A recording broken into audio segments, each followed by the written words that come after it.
Hi everyone. I'm making this channel because I want to become the biggest and strongest marathon runner in the world. More specifically, I want to run a sub 2.5 hour marathon while weighing over 220 pounds and benching over probably 450, but I'm going to get into that in a little bit.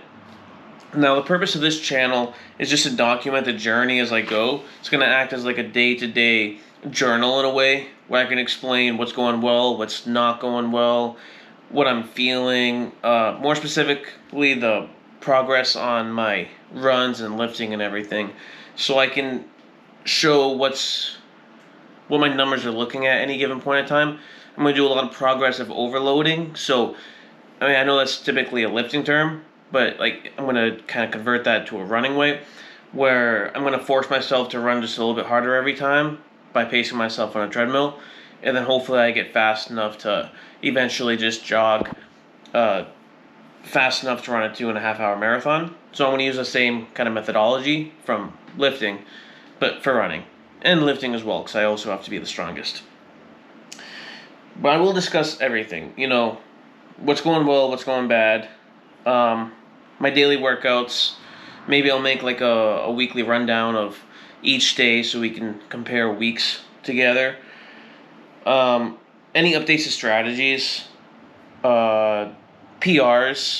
I'll probably just post those as separate videos also, so we can see everything that goes on. So that's what this channel is about. I'll have another channel, I already kind of have one, where I'm going to post mostly just like regular challenges and lifting videos. This one's more documenting the journey. Another purpose of this is so that if other people are getting into hybrid training, like what I'm doing, I'm more specifically trying to be a strong bencher and marathon runner while also being heavy, as opposed to doing something like high rocks, even though I do want to do that as well. But they can kind of follow my process and see what worked well for me and what didn't, so they can kind of learn from me in a way. I can explain things about how I'm trying to adapt my tendons and what I'm doing to do that. The importance of food, and not being malnourished, even though a lot of marathon runners, even the hybrid ones, really, in my opinion, are malnourished. So they're on the smaller side, but they're also limiting their strength. And of course, some aren't, but I would say most are. I'm going to discuss my actual goals now for what I'm trying to actually accomplish. So, of course, the most important one is I do want to run a sub 2.5 hour marathon at 220 pounds, specifically. At least 220. I mean, I won't be upset if I'm 215 pounds, but the goal is over 220. I'm also okay if I'm heavier, like 230, as long as it doesn't slow me down. I do want to run a lot of 5Ks as well. I don't know what my goal is for that, maybe 16, 17, eventually 15, but earlier on, 16, 17. I think that's more comparable to a 2.5 hour marathon, which I believe is 10.5 miles an hour, roughly. I know 8.5 is 3 hours, so I think it's definitely over 10, maybe 10.5 to 11 miles an hour, which is fast. Maybe like 5.5 minute miles. So that's most of it for running. That's the main goal. For lifting, I use bench as a pretty big benchmark for that. And I would say 400 because that's what it was initially. But around now, I think I can bench about 380, 370, 380. I'll do 350 for, like 2 or 3 reps. So I think my max ends up being like 270, 280. So 400 just seems a little bit low. I'm definitely very far off on the actual marathon time, so it's going to take me a while. So I'd be surprised if I only add 20, 30 pounds to the bench. If anything, I can say 405 pounds for reps, but the actual 1 rep max might be like 450. So I am going to increase the number on the bench from 400 to maybe 450, just due to how much progress I've seen there so far. So I think I'm just going to push a little bit higher. And I know that, when your bench gets too big, you question am I going to be too bulky? I'm not very bulky. I do feel that it limits my motion a little bit, but I'm still relatively small. So, I'm not going to stop at 400 because I'm already almost there. So I am going to have to increase that up a little bit more, maybe 450. I am going to start squatting. Well, I have started squatting a little bit. It's not really good right now because I just started, but but that's definitely going to be in there. Deadlifting I haven't really done, but I might start that too, because I'm only going to compare verified times. So it has to be a 2.5 hour verified marathon. And an actual marathon, probably a world marathon like Boston, because I live in Massachusetts. That way everything's verified. You can see splits and times and everything. For at the same time, I can lift and bench something in a gym, but just for verification, it should be in a actual powerlifting meet. So I could do actual powerlifting, try to get all the numbers there. So I don't know what my goal would be for the squat, but certainly more than 450. And that kind of brings me to the starting point where I am now. I already said that my bench is probably about 380. Most of my lifts are pretty strong, but I don't know what else I can really compare now. You don't really care about the lat pull down. So I can run like 10 miles and I don't get tired. But so what happened is I did spend quite a bit of time adapting my body to the actual goal of being a heavyweight marathon runner. Or the first obese marathon runner, because I am obese apparently. So my body's been adapting to that, and I was getting very good at running. Not very good, but pretty good, where I could maintain the speed that I need for a very long time. But then, of course, I was supposed to weigh 210 pounds and bench 400. So I started gaining weight, gained maybe 30, 35 pounds in maybe 3 or 4 months. And when I did that, I started to get nasty shin splints, my bones were hurting, I couldn't have any quality runs, and then that lasted for 3 or 4 months, so in that time I didn't have any quality runs. So right now, literally as of less than a week ago, my body feels like it's fully adapted just about, so my bones don't hurt anymore. That means I can do the progressive overloading style where I can talk about my runs every day. I still need to be careful because I've had injuries in the past. So if I'm logging my running and workouts every day, it's I kind of want to avoid injuries, but those have happened. So that's kind of where I'm at. I gained 30, 40 pounds. Wasn't really running much in that time. Now I'm here. I feel like my cardiovascular system is still strong like before, so I can build it back. My body's not used to it, so the runs have still been kind of lackluster at best, not very good at all. But I'm finally getting to the point where, I can still run an hour, no problem. And I'm not tired after the hour, so the endurance is still there. My body's just not used to running it, so I've been doing it a lot slower. But I think I can get that back pretty quick. So I'm not sure where I'd be for that. Definitely not where I was before. I lost a lot of the progress. But just for arguments, just to give you a starting point, I can maintain the 8.5 miles an hour for pretty long. Not too long, but when I have to stop, I'll slow down to 6.5 or something like that, which is definitely a lot worse than before, where I wouldn't go below 7.5, even when I was tired. I can still jog the 10 miles an hour for pretty long. I can jog up to 13 if I have to. Not for too long. So my body's kind of there. And I can run for over an hour. And yesterday I did run for 7 miles. My body doesn't have an issue with it. I'm not tired after. It's just something I do. Before that I was running 12 miles a day. So that's kind of where I'm at. Definitely really far behind the marathon running, but I'm finally at a point where I can just focus on progress.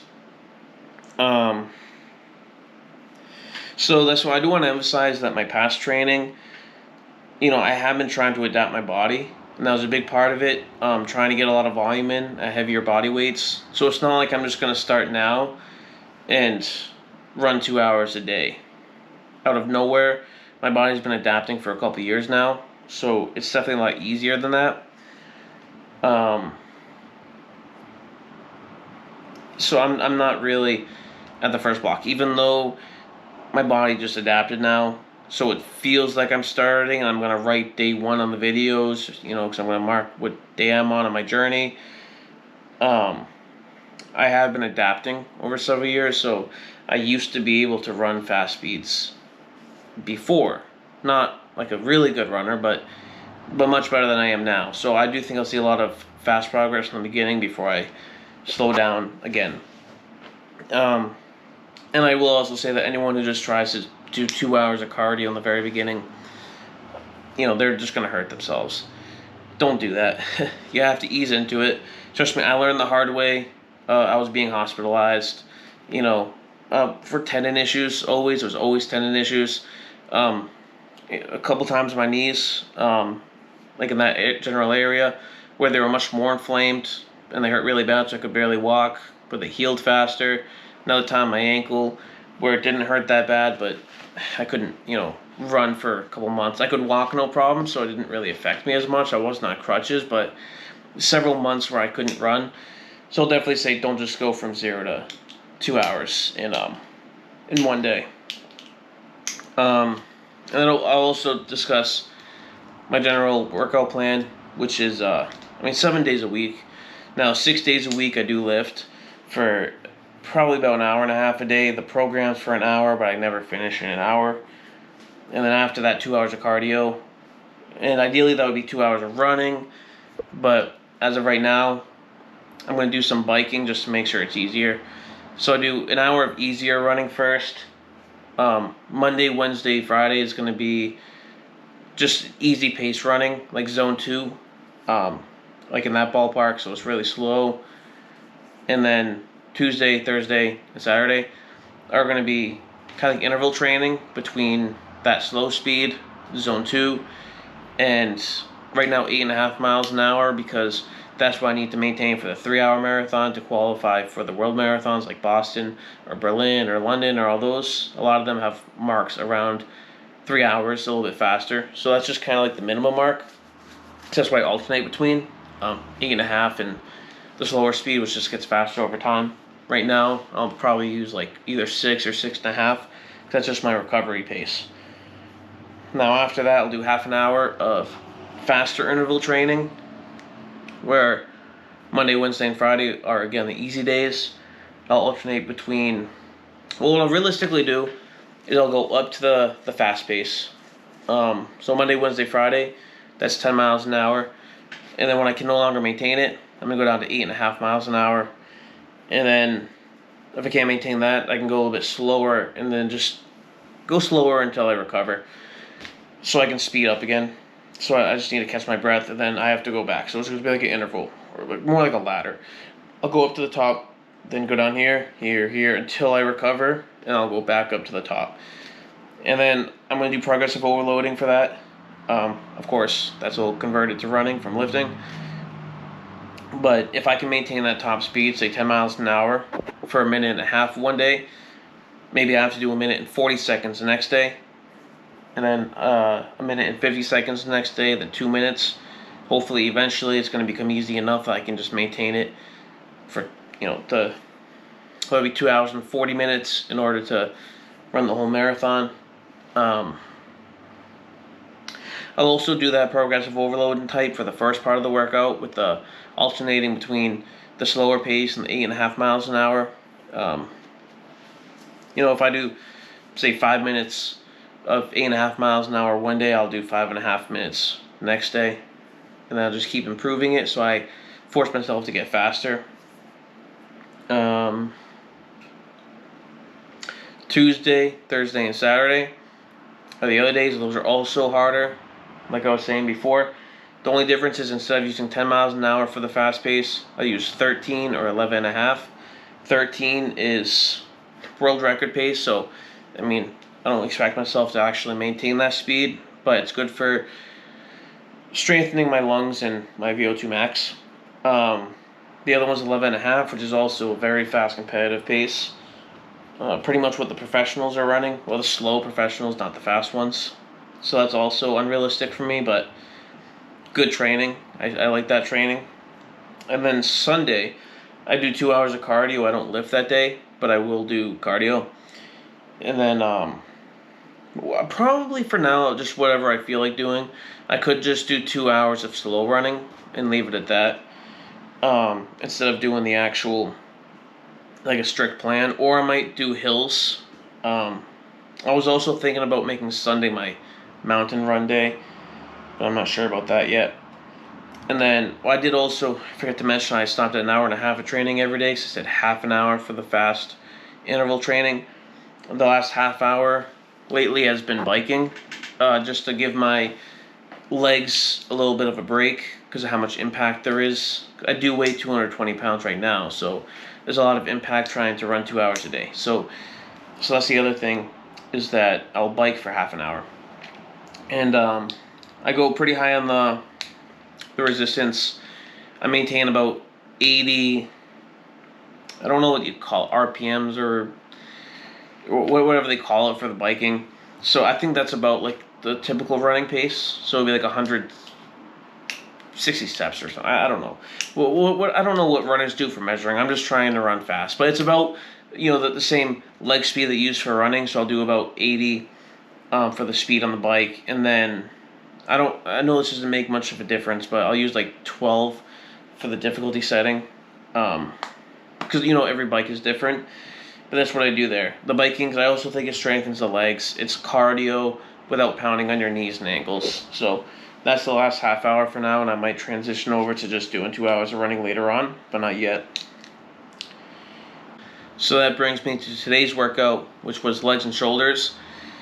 And now what I normally do is hack squat, squats, leg curls, and calf raises. So now the hack squat, I'll put usually 7 plates on each side. I don't know what the weight is on that, probably 700 pounds or something. 700, 800. So, the sled is also like another 100 pounds. But then it's at an angle, so it's obviously easier than squats. And, one thing I've been noticing with that is that I have pain in my bones, so that's why I'm not really pushing it too much. I used to go heavier, but no, I'm not, just to let my body adapt and recover. I believe very firmly that you shouldn't push into anything that hurts. If something hurts, it's because your body's telling you to relax and calm down. So I backed off of that. But I still had quality workouts with the 7 plates on each side. And then that was good. Squats, I used to go higher, closer to 400. It's actually in the Smith machine, so it's not really the same thing, but today I kept it light, just 3 plates on each side, just so I can practice the form. I've really only squatted a couple times before, just getting into it now. So I went really light just to get the feel for it. And the thing about my shoulders is that before I hurt it when I was doing shoulder presses, and I don't know what I hurt, but it's mostly healed now. I just struggle with some things, like holding things out on the side, and it was for shoulder press too. So I feel like my shoulders are finally back to a pretty good place. So when I did shoulder press though, instead of using dumbbells or a Smith machine or a bar, like a barbell, I just used the machine. So I put like all the weight on it, so they're pretty much fine. But even then, it's kind of more awkward, I think, because I'm not the smallest and most narrow person, so it's difficult for me to actually get it in there, to actually do the shoulder press. But I also had 7 surgeries on my elbow, so that makes it difficult for me to grab the bar. So I think it makes it harder, not easier. But so I did do that for shoulder presses, and I did some lateral raises, but very, very light, only 30 pounds, because the part of the movement that still hurts me pretty bad is trying to come up like this, So I've been doing a lot of stretching and trying to get that back to normal. It's in much better shape than it was before, but not fully there, so that is another thing to note. It doesn't affect my benching or most lifting in any way. It's just kind of certain movements. So I've still been benching heavy, but I also think that my bench went up, I don't know, maybe at least 35 pounds to 40 pounds this year. And we're, 5 months in? So like in the past 5 months. So my bench went up a lot, even though I haven't been training shoulders. So I'm getting stronger, but at the same time, I think that when my shoulder finally recovers and I can do heavy shoulder presses, my bench will see much better progress, hopefully. But other than that, it hasn't really been affecting much. And then after that, I did run, and I took it a little bit easy. It was supposed to be an easy run regardless. I just bumped it up to just doing 6.5 miles an hour for zone 2. And there were a couple times where, because I'm not used to running an hour anymore, So I'm just trying to ease into it. So there are a couple of times where I slow down, which looks really bad considering how slow it is. But I have to admit that because that's going to make me feel accountable. Another point of this video is that it makes me accountable for it because I don't want to admit that. But I did only because, partially because you never want to push yourself past your comfort zone if you think something's wrong. But also yesterday I did run an hour, a long time. It was like more than 7 miles yesterday, straight with no breaks. Like I took a bathroom break, but other than that, I didn't take any other breaks. So, so yesterday I did have a really good run, so I wasn't super worried about it today. So I did run. It was just like an easy 5 mile run, and I did a little bit of interval training. I'm not going to be much there in terms of distance. And then I did do like 20 minutes of biking. Again, not going super fast. I'm not a biker, but trying to keep the same foot speed as running, about 80, and then went up to 12 for the difficulty. So it was a good day for. The lifting was good. The squats felt good. My legs felt strong.